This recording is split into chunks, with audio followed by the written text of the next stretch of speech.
سو اس time جو politically Pakistan میں حالات ہیں اور جو انسٹیبلٹی ہے اس کے بارے میں کچھ زیادہ بات نہیں کرنا چاہوں گا، لیکن جو اس وقت غریب عوام کے اوپر جو حالات ہیں اس ٹائم، جو غریب عوام کے اوپر بلوں کا برڈن ہے، جو غریب عوام کے اوپر جو بوجھ ہے اس ٹائم، کیا کرے غریب عوام. جو میں سوشل میڈیا پہ اسپیشلی یوٹیوب پہ دیکھتا ہوں کہ کس طرح لوگ بلوں کی وجہ سے، الیکٹریسٹی کے بل کی وجہ سے اتنے پریشان ہیں اور ان کو سمجھ نہیں آ رہی. دیکھیں ہر فیملی میں یہ کوئی ایسا نہیں ہوتا کہ سارے انٹلیکچوئل ہوں اور سارے گرو کریں اور سب کے پاس ٹھیک ٹھاک پیسہ ہو. ایسا کبھی نہیں ہوتا.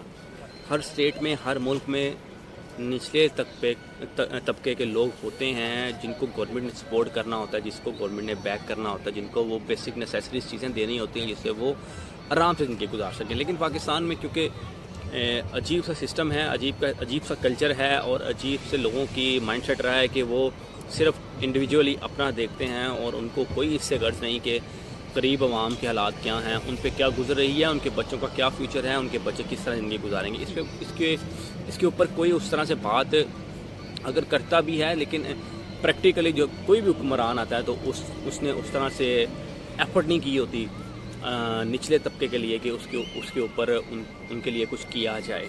سو مزید ویڈیو کو ڈیلے کی چھوٹی سی نظر ڈالتے ہیں عمران خان صاحب کی حکومت پہ جو 3.5 سال رہی ہے اور انہوں نے کیا کیا ایکشنز لیے ہیں اور کیا کیا ان کے اقدامات رہے ہیں غریب عوام اور غریب طبقے کے لیے.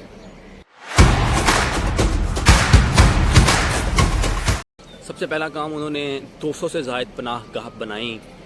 یہ پناہ گاہیں وہ ہیں جہاں پہ ایک غریب عوام کا بچہ، ایک غریب عوام کے لوگ رہ سکتے ہیں اور ان کو وہ نیسیسریز چیزیں کھانے پینے کی اور ایک چھت دی جاتی ہے تاکہ وہ آرام سے کچھ زندگی کا حصہ جو اپنا گزار سکیں. یہ پناہ گاہ کی کیا ضرورت تھی یا کیا نہیں، اس پہ بات نہیں کر رہا. یہ ان سے پوچھی جن کے سروں پہ چھت نہیں ہوتی. جو پاکستان میں تو بہت سے ایسے لوگ ہیں جو سڑکوں پہ سوتے ہیں اور ان کو اس طرح سے کھانے کے لیے یا ان کو اس طرح سے فیملی پروٹیکٹ نہیں کر رہی ہوتی ہیں، گورنمنٹ پروٹیکٹ نہیں کر رہی ہوتی. یہ ان سے پوچھیں جن کے گھروں پہ چھت نہیں ہوتی. ٹھیک ہے، جو بے گھر لوگ ہوتے ہیں ان کو پتہ ہوگا کہ پناہ گاہ کی کیا ضرورت پڑتی ہے اور وہ کس طرح ان کے لیے ہیلپ فل ہو سکتی تھیں. دوسری امپورٹنٹ چیز یہ کرتارپور کوریڈور کو اوپن کیا گیا، کنسٹرکٹ کیا گیا اور اس کو as soon as possible with in month operate کیا گیا. دنیا میں بہت سی جنگیں ہو رہی ہیں گلوبلی، جیسے یوکرین کی وار آپ دیکھ سکتے ہیں، لیکن اس کے باوجود بھی لوگ آپس میں ٹریڈ ختم نہیں کرتے. انڈیا اور چائنا کی نہیں بنتی، لیکن انڈیا آج بھی بلینز آف US ڈالرز کی ٹریڈ چائنا کے ساتھ کر رہا ہے. کیوں کر رہا ہے؟ کیونکہ اس کو پتہ ہے اکنامیکلی اگر کرائسس آئیں گے تو چیزیں بہت ڈیفیکلٹ ہو جاتی ہیں مینیج کرنا. بیشک اختلافات اپنی جگہ، لیکن ٹریڈ ختم نہیں کرتے. لیکن ہمارے ہاں یہ ایک مائنڈ سیٹ ہے کہ اگر ریلیشن کسی کے ساتھ خراب ہیں تو اس کے ساتھ بزنس بھی ہم خراب کرتے ہیں، ہم ٹریڈ بھی خراب کرتے ہیں اور اس کا برڈن پھر کس کے اوپر پڑتا ہے؟ غریب عوام کے اوپر. جو لوگ آلریڈی ملینئرز ہیں، ان کے پاس اتنا پیسہ ہے، billions of pounds, billions of dollar ان کے اکاؤنٹ میں، ان کو تو فرق نہیں پڑتا. ٹریڈ بند بھی ہوتی ہے ملک کی تو ہو جائے، ان کو کوئی ایسی چیز سے غرض نہیں ہے. لیکن آج بھی انڈیا اور چائنا کی مثال میں اس لیے دے رہا ہوں کیونکہ وہ آپس میں ٹریڈ کرتے ہیں. ٹھیک ہے، 2022 میں انڈیا نے چائنا کے ساتھ 125 بلین US ڈالر کی ٹریڈ کی ہے، جو لاسٹ ایئر سے 8% کی گروتھ کے اوپر ہے. لاسٹ ایئر سے 1% کی گروتھ کے ساتھ انہوں نے ٹریڈ کیا ہے چائنا کے ساتھ. ٹھیک ہے، تو ٹریڈنگ تو نہیں روک رہی نا ان کی. اختلافات اخلاقی ہوں یا کسی بھی وجہ سے ہوں وہ ایک اپنی جگہ، لیکن ٹریڈ کر رہے ہیں وہ لوگ.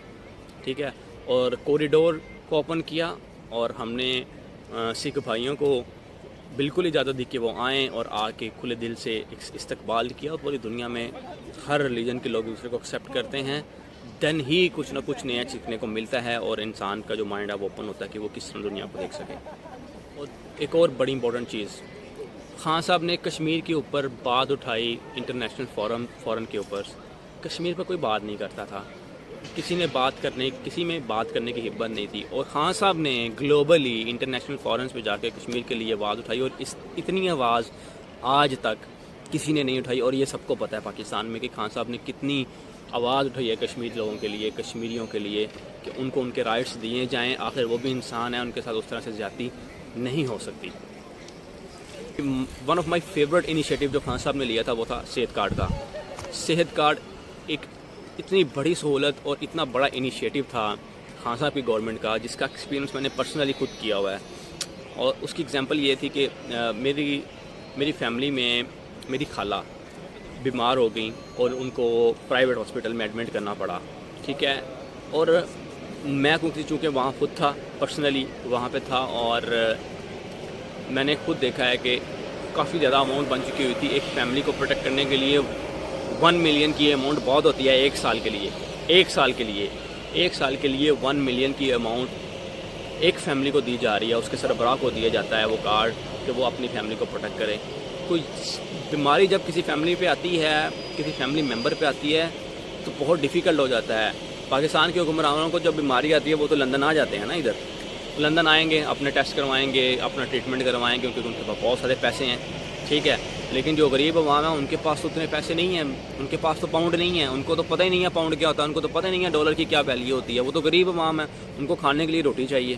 صحت جیسی نعمت جب ان کے پاس نہیں رہتی، جب وہ کسی بیماری میں مبتلا ہوتے ہیں، تو پھر صحت کارڈ جیسی انیشیٹو جو خان صاحب نے لیا وہ میرا فیوریٹ تھا. اور میں نے خود اس کو دیکھا ہے، اور وہ اس کارڈ سے انہوں نے ہم سے کوئی پیمنٹ نہیں لی، اور فری آف کاسٹ وہ سارے ٹیسٹ کیے گئے، اور انہوں نے ہم سے کوئی اس طرح سے پیمنٹ نہیں لی. تو یہ ایک پرسنل ایکسپیرینس تھا میرا بھی، اور میں نے اس کو بہت زیادہ ریکگنائز اور ریئلائز کیا کہ نہیں یار، کہ اتنا بڑا انیشیٹو خان صاحب کی گورنمنٹ نے لیا ہے. اس کے بعد احساس ایمرجنسی پروگرام لانچ کیا گیا، جس کے اکارڈنگ 150 بلین روپیز ڈسٹریبیوٹ کیے گئے. 150 بلین روپیز ڈسٹریبیوٹ کیے گئے غریب طبقے میں، جو 1 خرب اور 50 ارب بنتے ہیں. یہ احساس ایمرجنسی پروگرام کے لیے ڈسٹریبیوٹ کیے گئے غریب طبقے میں. پھر ایک اور انیشیٹو لیا جو اسمال بزنسز تھے، کیونکہ اس ٹائم میں پاکستان میں بزنس کر رہا تھا، کیونکہ میرا یہ بھی پرسنل ایکسپیرینس ہے، میں کوئی ایسی بات نہیں کر رہا. تو کووڈ میں جو اسمال بزنسز تھے، ان کے جو الیکٹریسٹی کے بل تھے وہ بہت زیادہ آ رہے تھے، اور بزنسز اس طرح سے چل نہیں رہے تھے. تو پھر خان صاحب نے انیشیٹو لیا کہ ان کو 3 منتھ کے بل کٹ آف کیے جائیں گے، ان کو منیمائز کیا جائے گا. تو یہ بھی ایک انیشیٹو تھا کہ اسمال بزنس کو ریلیف دینے کے لیے ڈیورنگ کووڈ ان کے بزنسز کو ہیلپ کرنے کے لیے ہم الیکٹریسٹی کے بل کٹ ڈاؤن کریں گے، اور تاکہ ان کو ریلیف ملے. یہ بھی ایک انیشیٹو تھا. پھر کرنٹ اکاؤنٹ ڈیفیسٹ بھی منیمائز ہوا، کم ہوا، 20 بلین سے 3 بلین پہ آ گیا. پنجاب میں، صرف پنجاب کی بات کر رہا ہوں، پنجاب میں 7 ملین 70 لاکھ فیملیز کو صحت کارڈ دینے کا فیصلہ کیا گیا، جن میں سے 4.5 ملین فیملیز کو صحت کارڈ دے دیا گیا تھا. ٹھیک ہے، صحت کارڈ یہی تھا ان کا آئی ڈی کارڈ. جس کے پاس آئی ڈی کارڈ ہے، جو گھر کا سربراہ ہے، وہ آئی ڈی کارڈ لے کے اپنا بینک دیتا ہے ان کو، ہاسپٹل والوں کو، اور وہ آئی ڈی کارڈ چیک کرتے ہیں، تو اس کے اکارڈنگ ان کو ٹریٹ کیا جاتا ہے. صحت کارڈ یہی صحت کارڈ تھا. تو ایک آئی ڈی کارڈ کے اوپر آپ کی فیملی کو 1 ملین کی 10 لاکھ کی سہولت دی جاتی ہے کہ وہ پورے سال میں 10 لاکھ کو یوز کر سکتے ہیں. تو یہ ایک بہت بڑا انیشیٹو تھا. 45 لاکھ 4.5 ملین لوگوں کو، فیملیز کو صحت کارڈ دے دیے گئے تھے، ان کو ایکٹیو کر دیا گیا تھا. باقی کچھ رہ گئے تھے، ان کو بھی دینا تھا. یہ 7 ملینز کا ان کا پروجیکٹ تھا پنجاب میں صرف. پرائم منسٹر ہاؤس میں جو لوگ تھے، جو سٹاف تھا، وہ 550 لوگوں کا تھا. اس کو منیمائز کر کے 300 لوگوں پہ لے کے آئے. اور پرائم منسٹر ہاؤس کے خرچوں میں بھی کمی کی گئی کہ جو پہلے خرچہ ہو رہا تھا وہ تقریباً 500 ملین کا خرچہ ہو رہا تھا، جس کو بعد میں 300 ملین تک لے کے آئے. ٹھیک ہے، اور اس کو اگر پرسنٹیج میں بتاؤں تو وہ اراؤنڈ 33% کی ریڈکشن ہوئی تھی. ٹھیک ہے، تو یہ سارا کچھ انیشیٹو کیا، ایکسپینس کم کیے، تو وہ کچھ نہ کچھ عوام کے اوپر لگائے گئے، اور اس کے لیے کچھ انیشیٹو کیا گیا، ان کے بارے میں کچھ سوچا تھا. یہ چھوٹا سا اوور لک تھا خان صاحب کی گورنمنٹ کا جو انہوں نے لیا. یہ جو بہت میجر پروجیکٹ تھے، جو بہت میجر انیشیٹو تھے جو خان صاحب کی گورنمنٹ نے لیے، میں نے آپ لوگوں کے ساتھ شیئر کروں. اور یہاں پہ تو بجلی کے بلوں کی کا جو برڈن عوام کے اوپر پڑا ہوا ہے، اور عوام بیچاری رو رہی ہے، اور بہت تکلیف ہوتی ہے کہ لوگ کیا کریں. اور پھر سوچا جاتا ہے، ان کے پاس آپشن ہی رہتا ہے، جن کے پاس تھوڑے سے وسائل ہیں، اور پھر وہ باہر کی طرف دیکھتے ہیں. وہ دیکھتے ہیں کہ کس طرح اس ملک کو چھوڑا جائے، اور اس ملک سے باہر جا کے اپنی زندگی کو بہتر طریقے سے گزارا جائے.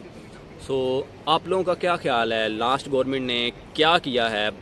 پرائم منسٹر شہباز شریف جو ایکس پرائم منسٹر تھے، ان کی گورنمنٹ نے کیا کیا ہے پچھلے کچھ ٹنیور میں، اور ان کے کیا انیشیٹو تھے ریدر دین انہوں نے جو لون لیا. مجھے جو نظر آیا انہوں نے 3 ارب کا جو 3 ارب US ڈالر کی جو انہوں نے لون لیا IMF سے. اس کے بعد انہوں نے ان کا یہ بیان تھا کہ پنجاب میں لیپ ٹاپ اسکیمز کو پھر دوبارہ سے آن کیا جائے اور بچوں کو جو ہماری یوتھ ہے ان کو لیپ ٹاپس دیے جائیں. آج پوری دنیا کو بتانا ہے کہ جو ابھی نیا سال شروع ہوا ہے 1 لاکھ لیپ ٹاپ اور رکھوایا آپ کے لیے, اور انشاءاللہ وہ صرف میرٹ پہ ملے گا. کوئی سفارش نہیں ہوگی, کوئی میری سفارش نہیں ہوگی, کسی وزیر کی سفارش نہیں ہوگی, کسی اور کی سفارش نہیں ہوگی.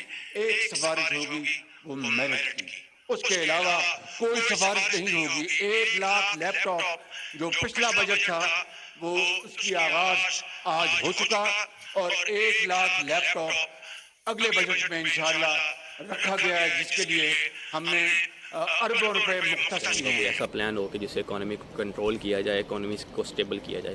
ایسا پلان مجھے تو نظر نہیں آیا. کچھ اس طرح کا انیشیٹو نظر دیکھنے کو تو نہیں مجھے ملا جس سے غریب طبقے کے لیے سوچا جائے اور اکانومی کے اوپر کس طرح کنٹرول کر سکتے ہیں اس کے اوپر کوئی ایکشن پلان بنایا جائے. تو آپ لوگوں کا کیا خیال ہے, کیا کیا ہے ان ایکس پرائم منسٹر شہباز صاحب نے, اور کیا کیا کیا ہے خان صاحب کی گورنمنٹ نے, اور کیا نہیں کیا, اور کیا کرنا چاہیے تھا. جو ویوز ہیں, جو تھاٹس ہیں, آپ اس ویڈیو کے کمنٹ سیکشن میں شیئر کر سکتے ہیں. اجازت دیں, اپنا خیال رکھیے گا. اللہ حافظ.